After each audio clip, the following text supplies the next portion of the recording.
Shalom, salam sejahtera bagi Bapak, Ibu, dan saudara-saudari yang dikasihi Tuhan Yesus Kristus. Marilah kita mempersiapkan hati dan pikiran kita untuk mendengarkan sabda firman Tuhan pada hari ini. Marilah kita berdoa. Kasih karunia dan damai sejahtera bagi kamu sekalian, yang dari Allah Bapa Tuhan kita dan dari anaknya Tuhan Yesus Kristus. Amin. Firman Tuhan yang akan kita renungkan pada hari ini tertulis di dalam Efesus pasal yang pertama ayat 18. Dan supaya Ia menjadikan mata hatimu terang, agar kamu mengerti pengharapan apakah yang terkandung dalam panggilannya. Betapa kayanya kemuliaan bagian yang ditentukannya bagi orang-orang kudus. Demikianlah firman Tuhan. Bapak, Ibu, dan saudara-saudari yang dikasihi Tuhan Yesus Kristus, memiliki pengharapan di dalam kehidupan kita tentulah menjadi hal yang sangat penting. Terlebih ketika kita menghadapi kondisi pelik, kondisi sulit, kondisi yang tidak menyenangkan. Ketika kita masih memiliki pengharapan di dalam Tuhan, maka segala kondisi sulit sekalipun akan dapat kita lalui, akan dapat kita hadapi. Yang sering membuat seseorang gagal dalam hidupnya adalah karena dia tidak memiliki pengharapan. Ketika orang kehilangan pengharapan, maka dia akan jatuh kepada keputusasaan, depresi, stres, dan banyak hal lainnya.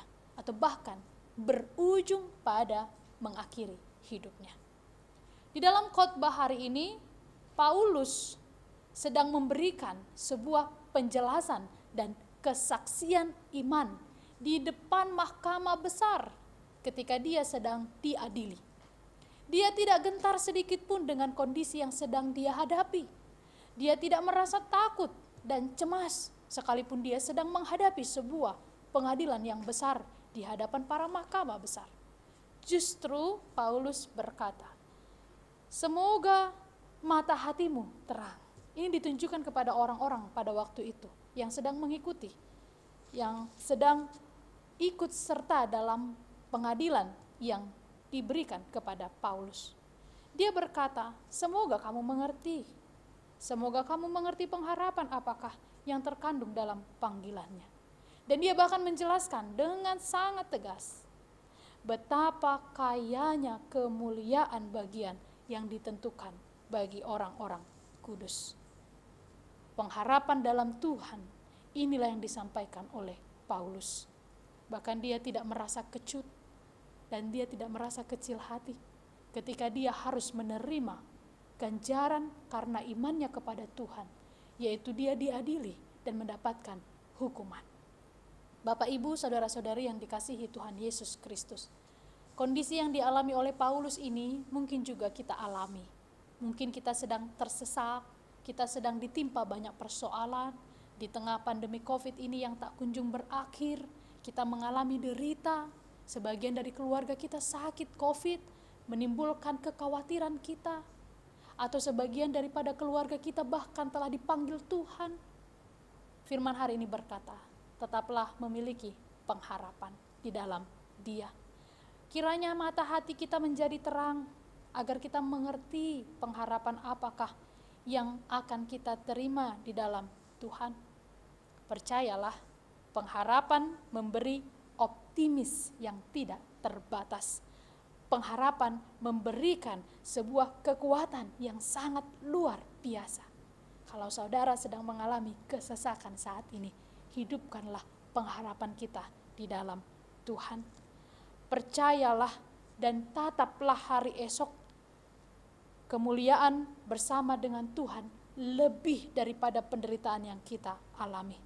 Firman Tuhan mengatakan, selanjutnya kami tidak mau saudara-saudara bahwa kamu tidak mengetahui tentang mereka yang berduka cita seperti orang-orang yang tidak mempunyai pengharapan. Tuhan melarang kita agar kita tidak punya pengharapan, itu tidak diperkenankan Tuhan. Yang Tuhan inginkan kita menjadi orang-orang yang memiliki pengharapan. Pengharapan itu menyucikan, pengharapan itu menguatkan.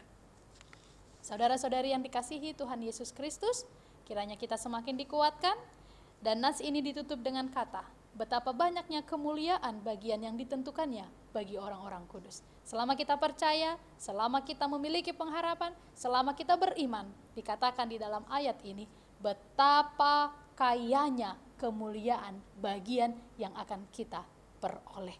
Nantikanlah pertolongan Tuhan dan teruslah berharap kepadanya. Semoga Tuhan memberkati saudara-saudari sekalian. Amin. Marilah kita berdoa. Tuhan Allah yang maha besar, kami bersyukur kepadamu karena firman yang telah kami dengarkan pada hari ini mengawali segala aktivitas kami. Kami mendapatkan kekuatan yang baru.